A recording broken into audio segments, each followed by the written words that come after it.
vídeo de hoje eu vou falar um pouquinho sobre quando que a equipe para de estimar story points. Essa é uma pergunta que muita gente me faz quando eu falo que, mas eu tenho equipes que pararam de estimar story points, horas, ponto de função, e aí a pessoa olha pra você e, como assim? E aí como que ela trabalha? Ela simplesmente sai fazendo as coisas e não importa se ela tá entregando ou não tá entregando? Ou ela pode não entregar nada durante a semana, a equipe inteira? Como é que funciona isso, né? Então, para quem não conhece a ferramenta Kanban, fluxo contínuo, eu vou explicar um pouquinho para vocês quando que uma equipe para de estimar.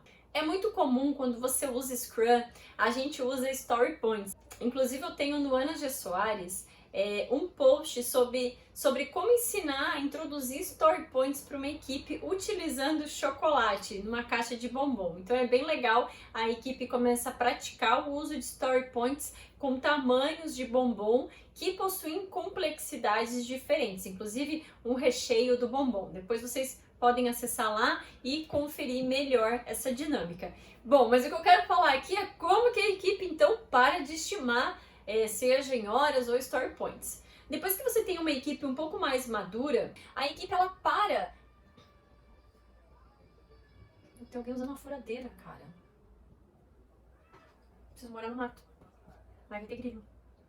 Depois que você tem um histórico de entregas, quantas coisas estão sendo entregues semanalmente, né? Então a gente vai olhar ali quantos post-its, quantas histórias de usuários estão sendo entregues semanalmente, e aí a gente vai ter ali um lead time de demandas. O que é o lead time? É o tempo que essa demanda ela esteve dentro do ciclo de desenvolvimento, né? Dentro do nosso quadro Kanban, por exemplo. Então a gente marca o tempo desde que começou uma história até quando ela foi entregue. Então a gente tem ali o nosso lead time. Depois que a gente tem o nosso lead time, a gente consegue ver qual é a média de demandas que a gente está entregando ali por semana.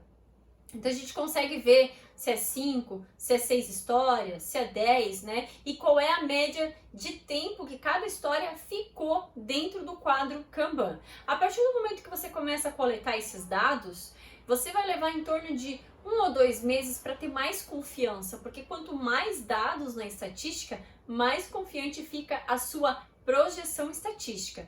Então, quando você tem mais dados, você vai ter mais confiabilidade. Outra coisa que é importante, as demandas elas têm que ter tamanhos parecidos.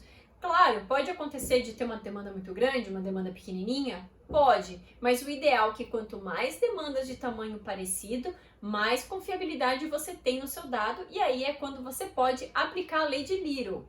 Eu não vou falar de lei de Little aqui para vocês, até porque vocês teriam que se aprofundar um pouco mais no assunto, e a ideia desse vídeo é que você entenda rapidamente o conceito.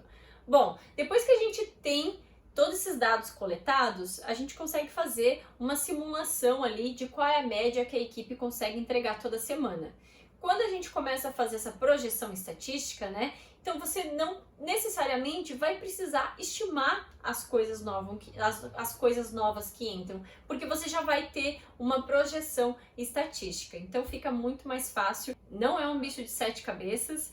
Eu tenho certeza que se você começar a mostrar esses números da sua equipe, não vai mais ter a necessidade de ficar estimando quanto tempo vai levar. Porque afinal, estimativa não é assertiva. Como é uma estimativa, nem sempre a gente vai acertar. Assim como uma projeção estatística, né? Ele é uma probabilidade que a gente tenta se aproximar o máximo possível com um determinado nível de confiança, né? Mas não necessariamente a gente também vai acertar. Até porque a gente está num ambiente aí complexo, não é muito diferente de você assar vários bolos iguais ou lavar vários carros num dia. Quando a gente fala de trabalho do conhecimento, a gente está dentro de um ambiente complexo e a gente precisa ir dessas práticas emergentes para estar atuando e trabalhando em cima delas.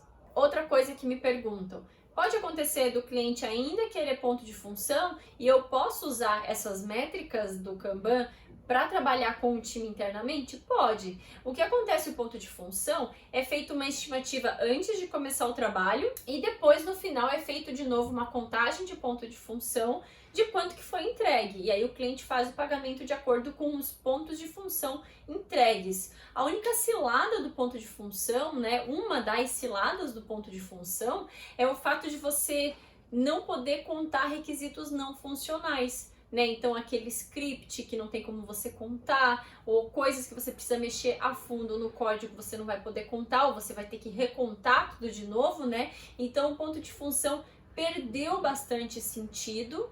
Outra coisa que não tá na lei, então empresas do governo, elas não são obrigadas, empresas que prestam até serviços para o governo, elas não são obrigadas a contar ponto de função. Na verdade, isso é uma recomendação, mas você pode estar usando outros meios para estimar trabalho, e é uma forma aí, você usando a projeção estatística para substituir o ponto de função. Então é importante que você primeiro meça, conheça o seu time, olhe para os números, analise, mostre esses dados para o seu cliente, e aí sim depois você tenta alguma alternativa de substituir a sua estimativa atual.